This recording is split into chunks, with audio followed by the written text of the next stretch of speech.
दोस्तों नमस्कार, मैं हूं राम कुमार राही। आप देख रहे हैं यूट्यूब चैनल सोशल राही। आज मैं निजामपुर गांव में हूं, जो जनपद जालौन उत्तर प्रदेश में पड़ता है। आज हमारे बीच में माननीय सम्मानीय परम आदरणीय परम श्रद्धेय बीएसपी के वरिष्ठ कार्यकर्ता, वर्तमान में सर कौन सा पद देख रहे हैं? मंडल कोऑर्डिनेटर बीएसपी झांसी मंडल से हैं, जो आज हमारे बीच में हैं। जब मुझे पता चला कि सर जी ने बहुत अच्छा सोशल वर्क किया, बहुजन समाज के लोगों को आगे बढ़ाने का काम किया, और निजामपुर गांव में जहां पर मैं बैठा हूं, जिस स्थान पर, वहां बहुत अच्छा बुद्ध विहार बनवाने का काम किया। सर जी ने कहीं कहीं पे बहुत अच्छे विद्यालय भी खुलवाए। तो मैं पूरा पर्चा दूंगा सर जी के माध्यम से आपको रूबरू कराएंगे। तो सबसे पहले आपने यूट्यूब चैनल सोशल राही को समय दिया, इसके लिए सर मैं बहुत आभार व्यक्त करता हूं। साथ में आपको नमो बुद्धाय जय भीम करता हूं सर। धन्यवाद राही जी, आपको भी नमो बुद्धाय जय भीम। सारे चैनल के दर्शकों को मैं सादर जय भीम करता हूँ, नमो बुद्धाय करता हूँ। सर जी, जब भी मैं आप लोगों के बीच में आता हूं, कुछ सवालों को लेकर के आता हूं, जिससे लोगों को लगे कि राही जी आज नए शख्स से मिले, तो क्या सवालों को लेकर के रूबरू कराने का काम कर रहे हैं।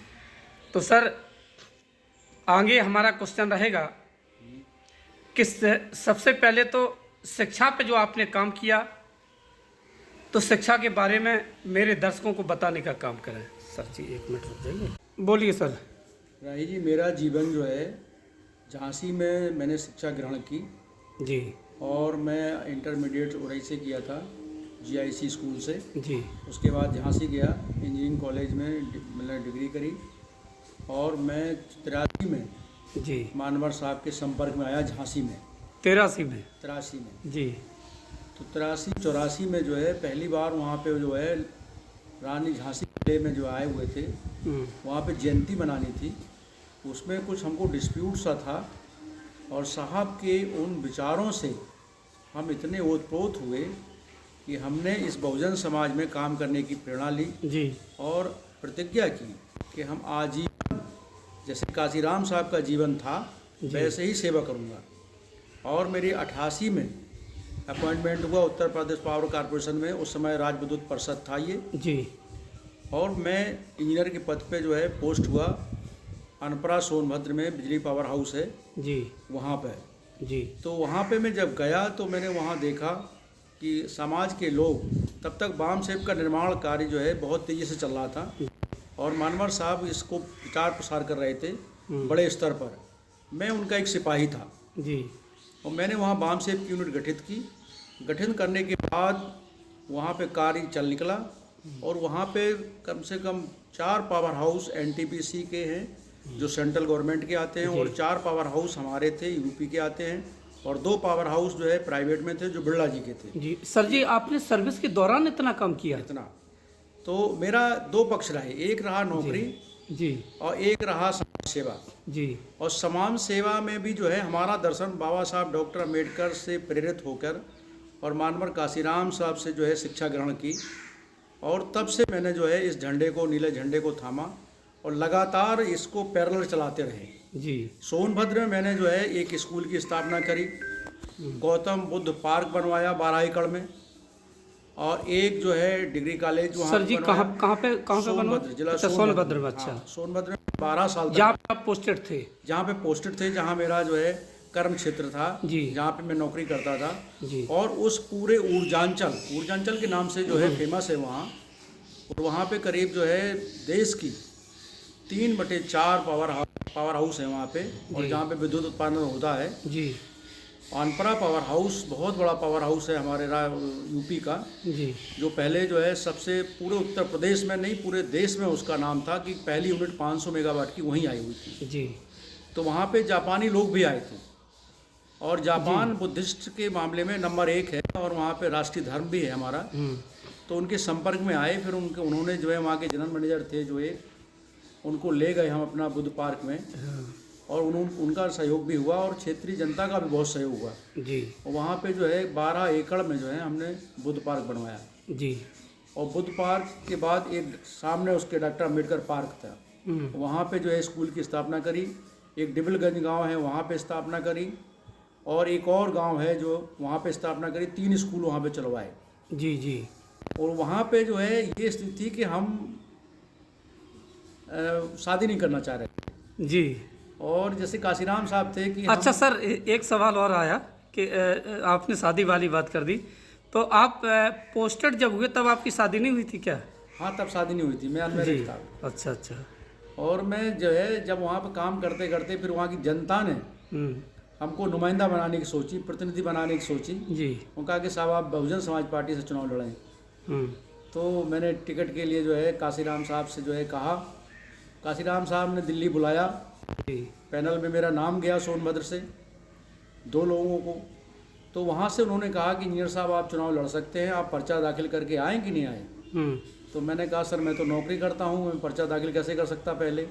आपका आदेश हो तो कहिए पर्चा दाखिल करें। तो उन्होंने कहा जाइए और पर्चा दाखिल करिए आप। जी। तो मैं करीब 3 दिन रह गए थे पर्चा दाखिले में। वहाँ से फ्लाइट से आया मैं बनारस, और बनारस से बाई रोड सोनभद्र गया और मैंने पर्चा दाखिल किया। दुर्भाग्यवश उस समय जो है कोऑर्डिनेटर थे जिनका नाम लेना सही नहीं है, अब तो वो दिवंगत हो गए हैं। जी जी जी। उनके दामाद एक दीनानाथ भास्कर जी। तो वो चाहते थे कि गौतम साहब चुनाव न लड़ें और दीनानाथ भास्कर चुनाव लड़ेंगे तो ये तेज तर्रार हैं और गौतम साहब भी तेज तर्रार हैं। जी। तो दोनों में एक मंत्री बनेगा, चाहे हम चाहे भास्कर। जी जी जी। तो उन्होंने मेरा टिकट वहाँ से जो है गड़बड़ कर दिया। और वो जो सिंबल है, पहले सिंबल दिया जाता था जो पार्टी का अध्यक्ष जाता था और कोऑर्डिनेटर, उनको सिंबल दिया जाता था जी। वो अथॉरिटी लेटर उन्होंने दूसरे को दे दिया और हम निर्दलीय हो गए जी। तो फिर हमने पर्चा अपना वापस लिया जी अनुशासन के तहत, क्योंकि हम निर्दलीय चुनाव नहीं लड़ना चाह रहे थे। सारे लोगों में बहुत आक्रोश था। मैंने कहा चलिए जिसको सिंबल में गया वही हमारा कैंडिडेट है, वही हमारा प्रत्याशी है, हम उसी की मदद करेंगे जी। सर जी, एक जानकारी आपने बीच में बहुत अच्छी दे दी। शायद उस जानकारी की मुझे भी जानकारी नहीं थी कि ऐसा हो सकता है। जैसे सर्विस के दौरान में आप राजनीति में आए। बिल्कुल सही बात है। और कई लोगों से मेरी मुलाकात हुई है और मैंने बात भी रखी है, तो उन्होंने कहा कि राय जी सर्विस के दौरान राजनीति में छोड़ो, मैं स्टेज पे चढ़ कर के भी बात नहीं कर सकता हूँ। नहीं, बिल्कुल सही बात है। तो आप क्या कहेंगे इसके बारे में सर? इसके बारे में मेरे चेयरमैन थे गजेंद्र पाल सिंह जी, जीपी सिंह। और जीपी सिंह से इतना नेक आदमी थे वो, इतने मधुर संबंध थे मेरे, इतना हमको मानते थे वो, हमारे प्रगाढ़ संबंध थे। और वो जाति के छत्री थे जी, ठाकुर थे जी। इसके बावजूद कि मैं बहुजन समाज की राजनीति करता था, लेकिन वो हमारे विचारों से, हमारे क्रियाकलाप से, हमारे कार्य व्यवहार से इतने खुश थे वो जी। तो जो आपने कहा कि नौकरी करते हुए चुनाव राजनीति में नहीं आ सकते आप जी, तो ये बात सही है कि कोई भी आदमी जो है पहले रिजाइन करे फिर चुनाव लड़े जी। तो मैंने रिजाइन किया। आपने रिजाइन भी किया? गजेंद्र पाल सिंह ने अपनी अलमारी में रखा जी, अपनी फाइल में रखा जी। और उन्होंने कहा कि गौतम साहब अगर जीत गए जी तो रेजिग्नेशन स्वीकार होगा जी जी जी, और अगर कुछ गड़बड़ हो गया तो आप वापस नौकरी में आएंगे। सर जी, जब आप रिजाइन देने के लिए तैयार थे तो मेरे दर्शकों को बता दीजिएगा कि जब आपकी क्या साल की सर्विस हो गई थी? हमारी सर्विस थी 4 साल की उस समय। 4 साल की थी? 4 साल की नौकरी। और आप रिजाइन देने वाले थे? मैंने नौकरी को हमेशा नंबर 2 पे रखा, मैंने समाज सेवा को नंबर 1 रखा। क्या बात है सर, किसी को पता भी नहीं था कि आप इतने बड़े समाज सेवी हैं। तो मेरा ये विश्वास, अटल विश्वास है कि मैं किसी को दिखावे में विश्वास नहीं करता, करने पर काम में विश्वास करता हूँ। सही बात। और काम करेंगे, जैसे फूल खिलता है जब तो खुशबू चारों दिशाओं में जाती है। बिल्कुल बिल्कुल। हींग की डब्बी जब भी खोली जाती है तो लोगों को बताना नहीं पड़ता था कि पड़ता है कि इसमें हींग है, खुलने से पता चल जाता है। और अभी मैं बता दूं आपको, जब मैंने रिजाइन किया, अभी बीआरएस लिया, तो बहन जी पहले से ही जो है हम लोग पार्टी के वर्कर थे और वफादार वर्कर थे। नौकरी में रहते हुए बामसेप के माध्यम से हमेशा जुड़ा रहता था संगठन से। तो बहन जी ने कहा कि आप लखनऊ में लगे जी। लखनऊ में जो है ज़्यादा लोग हैं और ज़्यादा बामसेप के लोग हैं और अच्छे लोग हैं, तो उनको बीच में काम करो आप जी। तो मैंने कहा कि बहन जी, आदरणीय बहन जी, मैं तो जो है बुंदेलखंड जाना चाहता हूँ जी, क्योंकि बुंदेलखंड हमारी जन्मभूमि है। सही बात। यहीं पे मैं पला बड़ा हूँ और मैं 32 साल नौकरी करने के बाद यहाँ पे नहीं करा। और कभी भी संगठन का बुंदेलखंड में मैंने कभी किसी को बताया नहीं कि मैं बहुजन समाज पार्टी का वर्कर हूँ। जी कोई नहीं जानता यहाँ पे। जी जी, नहीं हमारे जानता, वास्तव गाँव- तो मुझे भी मालूम नहीं था। हाँ, केवल हमारे माननीय भारती जी, चंद्रसुख भारती जी। जी, जिनका मैं ओएसडी था उस समय सरकार में, जो है मानवर काशीराम साहब ने ओएसडी बनाया था। इनके विभाग भी मेरे पास थे और भी विभाग मेरे पास थे। जी सरकार चलाना था जब 3 जून 95 को सरकार बनी थी, उस समय में सरकार में ओएसडी रिपोर्ट हुआ था। जी तो उस समय जो है लोगों को पता था कि हम सरकार में हैं, जी। क्योंकि दौड़े लगते थे और माननीय मंत्री जी के साथ भी जाना पड़ता था। तो उस समय तो लोगों ने जाना, लेकिन उसके बाद से फिर मैंने कभी दोहराया नहीं कि हम क्या हैं क्या नहीं हैं। जी जी जी जी और मेरा ये अटल विश्वास है कि जैसे भगवान बुद्ध जो है हमेशा कहा करते थे कि कोई भी चीज़ दिखावा ना करिए। अगर आपको ताकत मिली है तो उसका जो है आप प्रयोग करिए, जी बहुजन हिताय बहुजन सुखाय के लिए। जी जी जी जी और तभी मानवता का कल्याण है, जी। तभी उसमें भलाई है। आप जो है चमत्कार दिखाते रहोगे तो कुछ नहीं होने वाला है। जी, चमत्कार रॉकेट की तरह होता है, बिल्कुल बिल्कुल होता, सही जो बात चलता है। जाएगा और धुआं से उड़ता जाएगा, गायब होता बस जाएगा। बस गायब होता चला जाएगा। तो इसी से प्रेरणा लेके हम इस पे सिद्धांत पे चलते हैं कि हम कभी भी, यहाँ पे भी मेरी पोस्टिंग जब हुई जी एज ए मंडल कोऑर्डिनेटर बहन जी ने लगाया झांसी मंडल में। जी आदरणीय बहन जी का मैं शुक्रगुजार हूँ कि उन्होंने हमारा जो है काम को देखते हुए और हमारी निष्ठा को देखते हुए उन्होंने हमें यहाँ पे पद से सुशोभित किया। और मैं चाहता हूँ कि मैं उनकी उस पर खरा उतरूँ। जी और झांसी मंडल में जब मैं आया, पहली मेरी इंट्रोडक्टरी मीटिंग थी, कोई नहीं जानता था मुझे, जी एक कार्यकर्ता भी हमसे परिचित नहीं था। जी तो लोगों ने कहा कि बहन जी पता नहीं कैसे लोगों को पोस्ट कर देती हैं, अभी नए नए आए हैं, पता नहीं कहाँ के हैं, कौन है, क्या हैं। जी तो मेरा संबोधन था 5 मिनट का। मैंने बताया कि मैं यहीं इसी ज़िले में रहने वाला हूँ, ग्राम निजामपुर मेरा गांव है, कुठौन ब्लॉक में आता है, जी और यहीं पे जो है हम पला बढ़े हैं। जी लेकिन हम कभी भी यहाँ बहुजन समाज पार्टी की राजनीति में दखलंदाजी नहीं की, मैंने शोबाजी कभी नहीं की। और तब से काम किया तो आज 10 महीने हो गए हैं। 10 महीने में हमारी जनता ने इतना प्यार दिया, इतनी मोहब्बत दी, जी इतना हमको जो है वो कर रहा है कि हम उनके शुक्रगुजार। उनको मैं जो है दिल से जय भीम बोलता हूँ जी कि बुंदेलखंड की जनता ने मुझे जो प्यार दिया और अभी 10 महीने के अंदर भी जो है हमें ऊपर बैठाया। सर जी, अब मेरा सवाल है कि जनता ने आपको इतना लाड़ प्यार दिया और शायद है कि आपकी कीमत भी जनता समझ रही है, तो जनता के लिए आपने क्या ऐसा काम कर दिया जो जनता के आप हितैषी बने? मेरे 4 काम हैं। जी पहला काम संगठन को सुधारना। जी आदरणीय बहन जी का निर्देश है कि संगठन को मजबूत करिए। तो जी। मुझे ये लगता है कि संगठन में जो वफादार साथी हैं जी और जो पदलोलुप हैं उनमें अंतर किया जाए जी जी जी और उनको उसी के भाषा में परिभाषित किया जाए। हम नहीं कहते हैं कि कोई थोड़ा काम करे, कोई ज़्यादा काम करे, कोई बात नहीं, हमारे लिए सारे कार्यकर्ता सम्माननीय हैं। बिल्कुल लेकिन सही हम बात। उन कार्यकर्ताओं को ढूंढ रहे हैं जो कौम पे निछावर हो, जो समाज पे निछावर हो, जी जी जी बिल्कुल जो सही बात। समाज में काम करें और दिलेरी से जो है हिम्मत के साथ डटे। जी क्योंकि बहुजन समाज पार्टी देश की नंबर 1 पार्टी है। आदरणीय बहन जी ने इसमें खून पसीने से इसको सींचा है। इस काशीराम साहब के, बाबा साहब डॉक्टर अम्बेडकर के, ज्योतिबा फूले के मिशन को आगे बढ़ा रही हैं। तो हम चाहते हैं कि हम भी उसमें हिस्सा बने और हमारा वो कार्यकर्ता भी हिस्सा बने जो युवा है। अच्छा सर, एक और हमारा है, जब आपने बहन जी की बात, आदरणीय बहन जी की बात की है, तो कहीं ना कहीं मैं क्षेत्र में रहता हूँ और शायद है कि 125 गांव में मैं मीटिंग ले चुका हूँ, तो कहीं ना कहीं मुझे सुनने को मिलता है कि राही जी, बहन जी निकल नहीं रही हैं, क्षेत्र में नहीं निकल रही हैं, रोड पर नहीं निकल रही हैं। तो मैं कह देता हूँ उनसे कि बहन जी जब रोड पे निकल के आई थी, जब रोड बने भी नहीं थे। क्यों सर? बिल्कुल सही बात है। उन्होंने इतना संघर्ष किया, आपको संघर्ष दिखाई नहीं दे रहा उनका, और ना आपने इतिहास पढ़ा उनके संघर्ष के बारे में। उनका संघर्ष जी। बहुत ही अद्वितीय है, अकल्पनीय है। जी इतना संघर्ष आदरणीय बहन जी ने किया है। जी जी जी बहन जी ने ताउम्र अपना परिवार नहीं बसाया, इतनी सेक्रीफाइस की। सही बात, बिल्कुल सही कह रहे उन्होंने कोई खाता नहीं खोला अपने नाम से, हैं। नहीं खोला। उन्होंने कभी घर वापस नहीं गई और उन्होंने लगातार इस बहुजन समाज को तैयार करने में लगाया। आज जो देख रहे हैं पार्टी राष्ट्रीय पार्टी है, इसमें बहन जी का अतुलनीय सहयोग है, जी जी बहुत बड़ा सहयोग है। आदरणीय बहन जी की बदौलत ही ये राष्ट्रीय पार्टी है और चार बार आदरणीय बहन जी इस प्रदेश की बागडोर संभालने में कामयाब रही। बिल्कुल सही और बात। उन्होंने जो प्रशासन दिया आज एक लकीर है, उसको कोई मिटा नहीं पा रहा है, चाहे जो चला जाए। और उन्होंने जो काम किए वो भी अद्वितीय है। जी उन्होंने कम से कम 16 डिस्ट्रिक्टों का निर्माण कराया और सत्ता का विकेंद्रीकरण किया। जी गांव गांव पे जो है नाली खड़ंजा और आप डॉक्टर अंबेडकर आवास के तहत उन्होंने घर घर तक अपनी अप्रोच की। उन्होंने बालिकाओं के लिए जो है बहुत अनुदान दिया। जी बिल्कुल सही उन्होंने जो है गरीबों को 2.5 एकड़ का पट्टा दिया। ऐसे ना जाने अनगिनत कितने काम हैं।